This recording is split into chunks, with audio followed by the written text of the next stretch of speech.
Delhi blast को लेकर लगातार तमाम अपडेट्स सामने आ रहे हैं और जो सबसे बड़ी खबर सामने आई है वो ये कि दिल्ली ब्लास्ट का एक क्लियर वीडियो सामने आया है जो लगातार हम आपको दिखा रहे हैं। आप उस वीडियो में देखेंगे कैसे सिग्नल होते ही कार में जोरदार धमाका होता है और लाल किले के पास डॉक्टर उमर ही वो शख्स था जो उस कार में मौजूद था। ये फिदाइन अटैक हुआ और ये जो पूरा मामला है ये क्लियर हुआ है डीएनए सैंपल के मिलान से। डॉक्टर उमर की मां से डीएनए सैंपल का मैच हो गया है। जो शव उस i20 कार से बरामद हुआ तो डीएनए सैंपल्स मैच हो गए हैं, यानी ये क्लियर हो गया है कि i20 कार में जो शख्स मौजूद था वो आतंकी उमर ही था।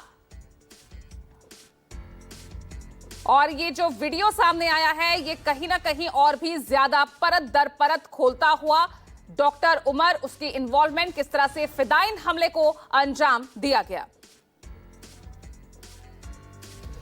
तो बड़ी खबर आपको बता रहे हैं, दिल्ली ब्लास्ट का ये क्लियर वीडियो इस वक्त वायरल हो रहा है और आप देख सकते हैं किस तरह से जैसे ही सिग्नल ग्रीन होता है ट्रैफिक लाइट पर वैसे ही तुरंत यहां ब्लास्ट होता है, एक बड़ा धमाका।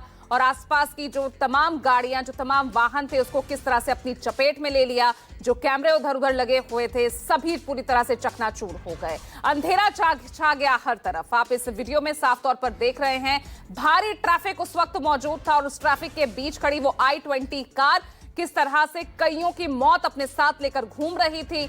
हालांकि वो विस्फोटक क्या था उसको लेकर लगातार जांच चल रही है, लेकिन यह साफ हो गया है कि धमाके के वक्त कार में उमर, आतंकी उमर ही मौजूद था जो लगातार i20 कार को लेकर पूरी दिल्ली में घूम रहा था। और शाम को 6:52 पर वो इस तरह से ट्रैफिक सिग्नल लाल किले के पास, मेट्रो स्टेशन के पास वहां पहुंचता है और जैसे ही सिग्नल ग्रीन होता है आप देखिए कितना बड़ा ब्लास्ट होता है। और ये धमाका इतना जोरदार था कि आसपास की कितनी गाड़ियों को उसने अपनी चपेट में ले लिया।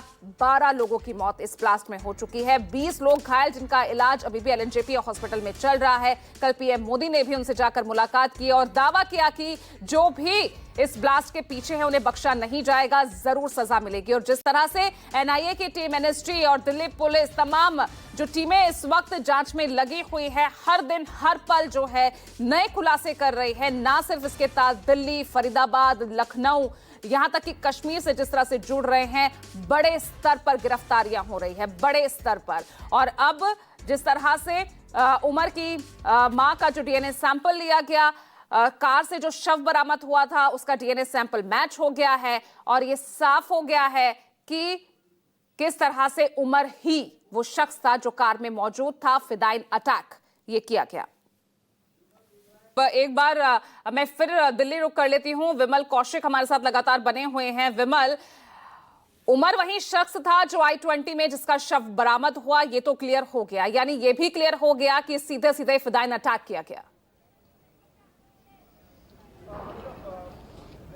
जी बिल्कुल, इसमें कोई दो राय नहीं है। जिस तरह की तस्वीरें लगातार जो सामने आ रही है, क्योंकि 50 से ज्यादा ऐसे सीसीटीवी की फुटेज है पुलिस के पास और एजेंसियों के पास, जिसमें साफ तौर पर नजर आ रहा है कि उमर ने 9 तारीख को जब फरीदाबाद से वो बाहर निकला उसके बाद वो कहां गया, क्योंकि पूरी ट्रेल को पुलिस ने अपने कब्जे में लिया है और पूरी एक लिस्ट बनाई है कि आखिर इस दौरान 9 तारीख को जब जम्मू कश्मीर पुलिस और फरीदाबाद पुलिस का वहां पर रेड हुई अल-फलाह यूनिवर्सिटी के बगल में, जहां पर इसका ठिकाना था मुजम्मिल और उमर का, वहां से 350 किलो विस्फोटक रिकवर हुआ। उसके बाद जब ये उमर का नाम सामने आया, उमर वहां से फरार हो गया और उमर उसके बाद जो नूह का इलाका है, फिरोजपुर झिरका का इलाका, वहां पर गया। उसके बाद मुंबई एक्सप्रेसवे के इलाके में गया और उसके बाद अगले दिन यानी कि 9 तारीख को उसने रात वहीं मुंबई एक्सप्रेसवे पर गुजारी, अपनी गाड़ी में ही रहा। और 10 तारीख की सुबह वो दिल्ली में एंटर करता है सुबह 8:15 बजे के आसपास। और उसके बाद दिल्ली के कई इलाके, चाहे वो पूर्वी दिल्ली का इलाका हो, दक्षिणी दिल्ली का इलाका हो, दक्षिणी पश्चिमी दिल्ली का इलाका हो, इन इलाकों में लगातार घूमता रहा और इसी दौरान वो कनॉट प्लेस भी गया। तो ये अपने आप में बता रहा है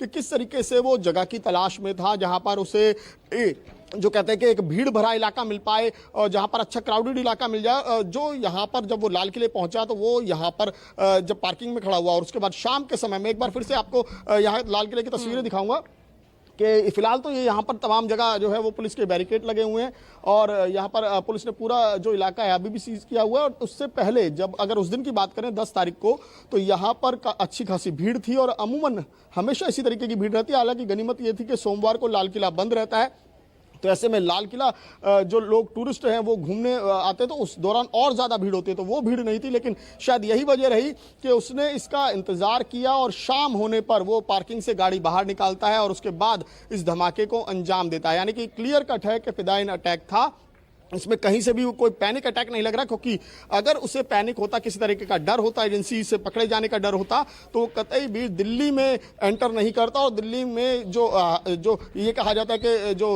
हाईली सिक्योरिटी जोन माने जाते हैं, जैसे नई दिल्ली का इलाका है, लाल किले का इलाका है, यहाँ पर वो नहीं आता। लेकिन वो यहाँ पर आया और लगातार सर्च कर रहा था, तो इसी से अंदाजा लगाया सकता है कि वो ऐसी जगह की तलाश में था जहाँ पर वो अपनी इस आतंकी मंसूबों को जो है वो अंजाम दे सके। और अगर मैं एक बार ये फिदायीन अटैक था, ये तो क्लियर हो गया है विमल। ठीक है, मैं आपके पास वापस लौट रही हूँ।